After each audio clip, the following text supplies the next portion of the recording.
Welcome to ABC Interactive English. I'm Matt. And I'm Sam. And today we are looking at a story which is called The Nail. Now, today's story is one of the many Brothers Grimm stories that you might have heard of, or I'm sure you've heard of some of them. So this is a famous collection of stories that were put together by these two brothers with the last name Grimm. Yes, and even if you might think, well, no, of course I've never heard of them. Well, if you've seen or know any Disney movies, a lot of Disney movies actually came from them originally, and they kind of changed them a little bit and made them more for kids because some of the original stories are a little bit more scary, but they have a lot that they have turned into Disney movies. One that was slightly more recently was The Frog Prince got turned into The Princess and the Frog with Tiana and all of those characters. So that's a more recent one that was actually a Brothers Grimm story originally. Yeah, I actually haven't seen that one, but I have seen like some of the classics like Snow White and Cinderella, which are also Brothers Grimm stories. So a lot of the Disney princesses are actually from Brothers Grimm stories or fairy tales. Yes, and I think another fairly recent one was Rapunzel, right? That one too. So lots of really good stories in this collection. If you ever feel like actually really getting to know these characters and see how they started originally, then you can always go and try to find the original fairy tales and read them. But again, they're not quite as nice as they are in the Disney movies. That's right. So we've got one of these stories today, and it's called The Nail. So let's take a look.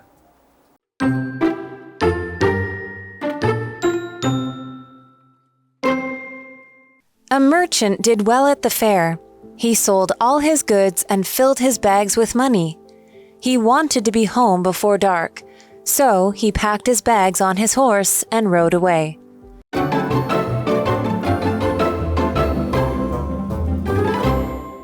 Hello, today we are looking at part one of our story called The Nail. So this is a short story, and it's one of these stories that you might learn something from, as a lot of the Brothers Grimm stories were. There's often a lesson that can be learned from just reading the story. Yes, and so let's go ahead and get into it. And as we read, you can try to think, what might they be trying to teach you through this story? And so as we get into this story, we read, a merchant did well at the fair. He sold all his goods and filled his bags with money. So a merchant is somebody who takes things somewhere to sell. So he is selling some kinds of goods, maybe food, maybe clothes. It could be anything like that. So he brought his goods to a fair. And a fair is just a big public event where you can go and you can buy and sell goods.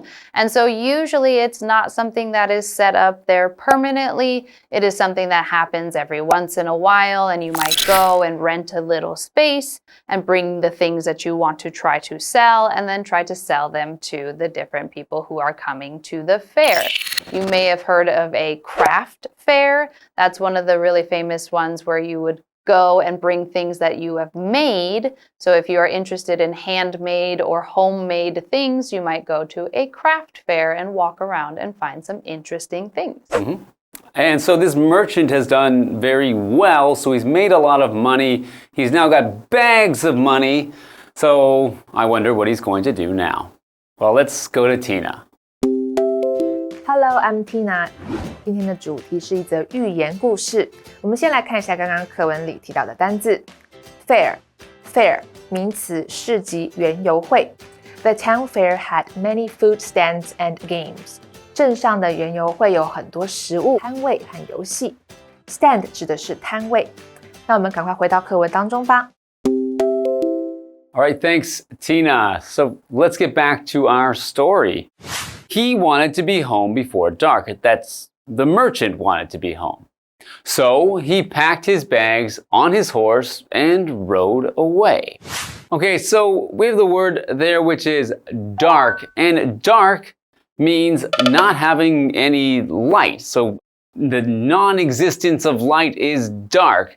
But when we talk about it as a noun, as a time that you need to do something before, we're talking about the time when the sun goes down, when it becomes dark outside, when it is nightfall, we might say. So if you want to be home before dark, it means you need to be home around the evening time, at least not too late that it's already dark outside, especially as this story likely takes place a long time ago and there aren't things like streetlights to light the way.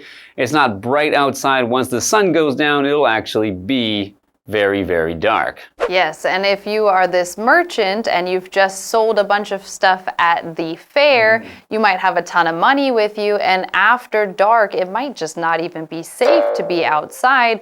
So he's thinking, okay, I have to get home really quickly. I'm going to pack everything on my horse and just start moving and try to get home before it gets dark. So it does kind of make sense. So yeah, I think this is a great way to kind of start the story. We know who it is, we know what's going on, and we know his goal. His goal is to get home before it gets dark. Got your money, time to go home. All right, well, time for us to go to Tina.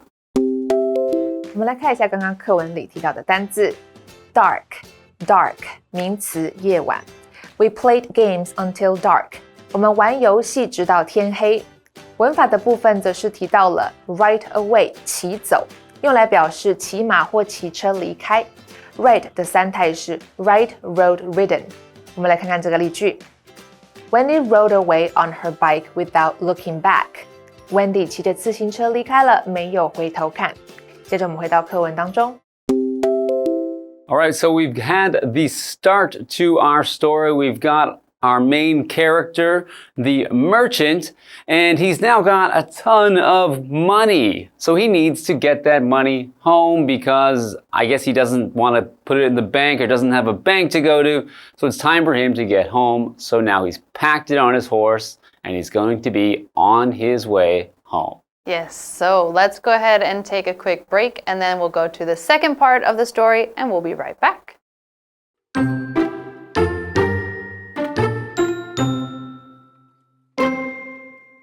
At noon, the merchant stopped at a town and rested. When he was ready to leave, a worker brought him his horse. He said, Sir, one shoe is missing a nail. The merchant answered, It's fine. The shoe will certainly stay on for 6 more miles. I'm in a hurry.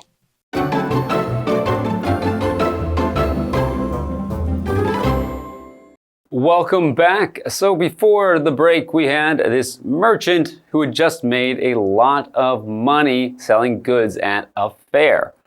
After he made his money, he packed it into some bags, and then he put them on his horse, and he left to start to go home because it was important to him to get home before it is dark outside. Yes, and so we're going to get right back into our story, and we read, At noon, the merchant stopped at a town and rested. So this merchant must have gotten started very early in the morning because he's already gone a certain amount of distance and now at noon, at lunchtime, he is taking a break and he is resting. So this word rest means to stop being active. So you were doing something that caused some motion or some activity, and now you are taking a break and you are resting. And so again, if you are traveling, it's good to take some rest because otherwise you might get very tired while you are going and going and going. So to stop being active is to rest. All right, continuing on with the story. When he was ready to leave, a worker brought him his horse. He said, Sir, one shoe is missing a nail. Okay, so here the worker is talking about horseshoes. So not the shoes like we wear, but the metal shoes that go on the bottom of a horse's hoof. Now these are usually nailed into place because the horse has no feeling in its hoof. It's just like our fingernails. So he used a nail to hammer them in, and if it's missing one of the nails, it might be at risk of falling off and you could lose it. So this is something that the the merchant hopefully is going to pay attention to. So let's take a quick break with Tina and then we'll be back.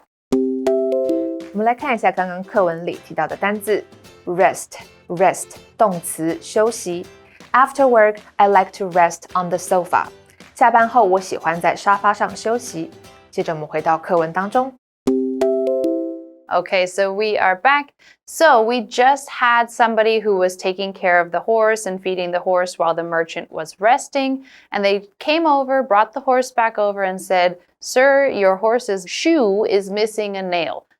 There's probably other nails on it, but it's at least missing one nail. So let's see, how does the merchant respond? Well, we get back to the story and it says, the merchant answered, it's fine. Okay, so he's not too worried. Well, so fine is an adjective. When we say something, it's fine or this is fine, we just mean it's good enough. It's satisfactory. So in this case, he's saying it's not a problem. It's all right. I don't need to do anything about it.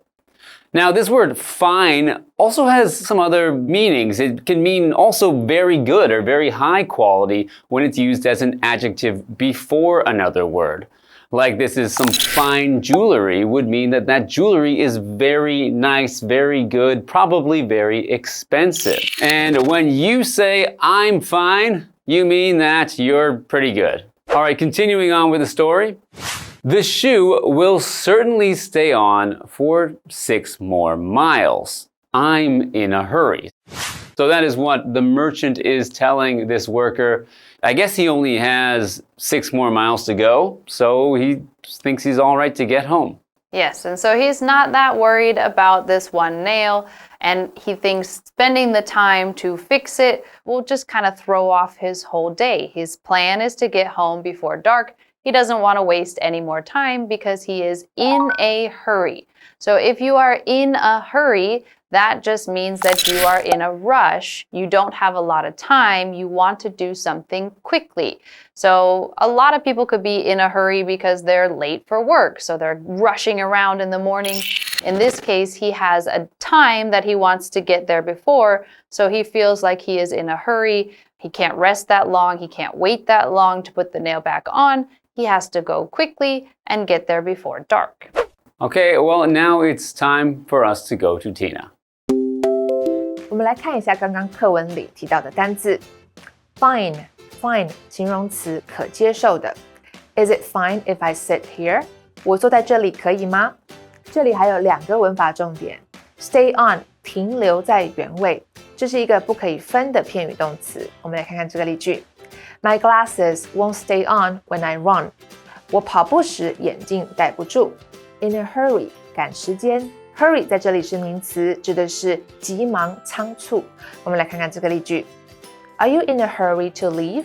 你急着离开吗？接着我们回到课文当中。All right, so we've got the merchant on his way home, but now the horse's shoe is missing a nail, and I guess it's fine still. Yeah. He's only got 6 more miles to go, so, what's the worst that could happen? I know. He probably thinks, the horse has 3 shoes that are totally fine and just 1 shoe that's missing only 1 nail. No problem. It should be a fine, All right. Well, famous last words. Well, I guess, if it's no problem, I don't think the story will be very exciting, but something interesting must be happening. So we need to wait till tomorrow to find out, and we will see you then.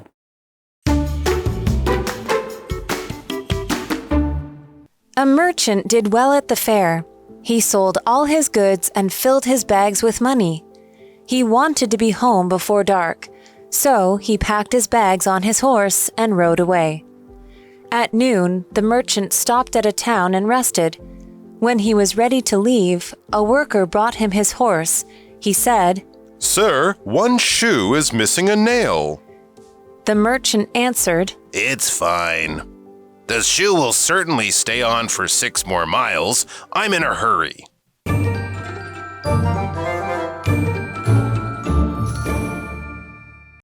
我们来一起复习一下这一课的重点单字跟文法。单字的部分 Fair 名词市集园游会 Dark 名词夜晚 Rest 动词休息 Fine 形容词可接受的接着我们来看文法，第一个 ride away 骑走。Dean rode away on his scooter after he said goodbye. Dean 道别后骑着机车离开了。第二个是 stay on 停留在原位。Nobody's hat was able to stay on in the strong wind. 在强风中，没有人的帽子戴得住。第三个 in a hurry 赶时间。We were enjoying ourselves, so we weren't in a hurry to go home. 我们玩得很开心，所以不急着回家。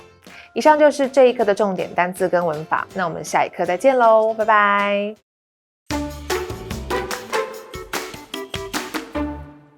A chapel is a small building or room used for Christian worship, and there is a breathtaking chapel located at Donghai University, known as Donghai University's Luce Chapel. Let's go and find out more about this significant building. Donghai University's Luce Chapel was built in memory of Reverend Henry W. Luce with the purpose of spreading the gospel. Donghai University is a Christian university, so the Luce Chapel is important to the school. The chapel is built in an open, treeless space, separate from teaching and student activity areas. The Luce Chapel was completed in 1963. It is a famous landmark in Taiwan. The chapel is 19.6 meters tall and 30.25 meters wide. The weight of the beamless structure is evenly spread among 4 curved surfaces. The Luce Chapel's exterior curves upwards, symbolizing a relationship with God. Some say that it looks like a bird that is about to fly. Others say that it looks like praying hands. The Getty Foundation's project to conserve modern architecture named the chapel as one of its first group of 10 buildings to be preserved. The Luce Chapel is truly a pride of Taiwan. Donghai University's Luce Chapel has been featured in architectural magazines all over the world. This is no surprise as it is truly a magnificent sight to behold. Visit the Donghai University's Luce Chapel when you get the chance. You won't regret it.